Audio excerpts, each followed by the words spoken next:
Hi dears, അപ്പോൾ നമ്മുടെ ഓണം എക്സാമിന് ചോദിക്കാൻ നല്ല അടിപൊളി ഒരു ക്വസ്റ്റ്യൻ നമുക്ക് നോക്കിയാലോ. ഇതാണ് നമ്മുടെ question. 3 capacitors, 2 picofarad, 3 picofarad and 4 picofarad are connected in parallel. ആദ്യത്തെ ക്വസ്റ്റ്യൻ എന്താണ്?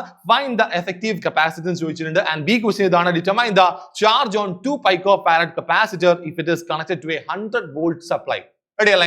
അങ്ങനെ നമുക്കറിയാം നമ്മുടെ പാരലൽ കോമ്പിനേഷൻ്റെ അകത്ത് എഫക്റ്റീവ് കപ്പാസിറ്റൻസ് കണ്ടുപിടിക്കാനുള്ള ഇക്വേഷൻ എന്താണ്? നിങ്ങൾ ഡയറക്റ്റ് ചെയ്ത് പോയാൽ പോരെ. യെസ്, അങ്ങനെയാണെങ്കിൽ സി ടോട്ടൽ ഈക്വൽ ടു നമുക്ക് എന്ത് പറയാം? Yes, C1 plus C2 plus C3 ആയിരിക്കും. നമുക്കറിയാം C1 എത്രയാണ്? 2 picofarad ആണ് അല്ലേ? ആൻഡ് C2 എത്രയാണ്? 3 picofarad ആണ്. C3 എത്രയാണ്? 4 picofarad ആണ്. സോ എഫക്റ്റീവ് നമുക്ക് എത്ര കിട്ടും? യെസ്, 2 പ്ലസ് 3 പ്ലസ് 4 9 picofarad കിട്ടും. ആൻഡ് നമ്മൾ അടുത്ത് ചോദിച്ചത് എന്താണ്? 2 picofarad ഉണ്ടായിട്ടുള്ള ആ ഒരു ചാർജ് ആണ് ചോദിച്ചത് അല്ലെ? അവിടെ സ്റ്റോർ ചെയ്തിട്ടുള്ള ചാർജ് ആണ് ചോദിച്ചത്. അങ്ങനെ നമുക്കറിയാം നമ്മുടെ ഈ പാരലൽ കോമ്പിനേഷൻ്റെ അകത്ത് വോൾട്ടേജ് എന്തായിരിക്കും? കോൺസ്റ്റന്റ് ആയിരിക്കും അല്ലെ? ഈ ഓരോ കപ്പാസിറ്ററിലും കിട്ടുന്ന പൊട്ടൻഷ്യൽ എന്തായിരിക്കും? സെയിം ആയിരിക്കും. പക്ഷേ ചാർജ് എന്തായിരിക്കും? ഡിഫറെന്റ് ആയിരിക്കും. അങ്ങനെയാണ് ചാർജ് കാണാനുള്ള നമ്മുടെ ഇക്വേഷൻ എന്താണ്?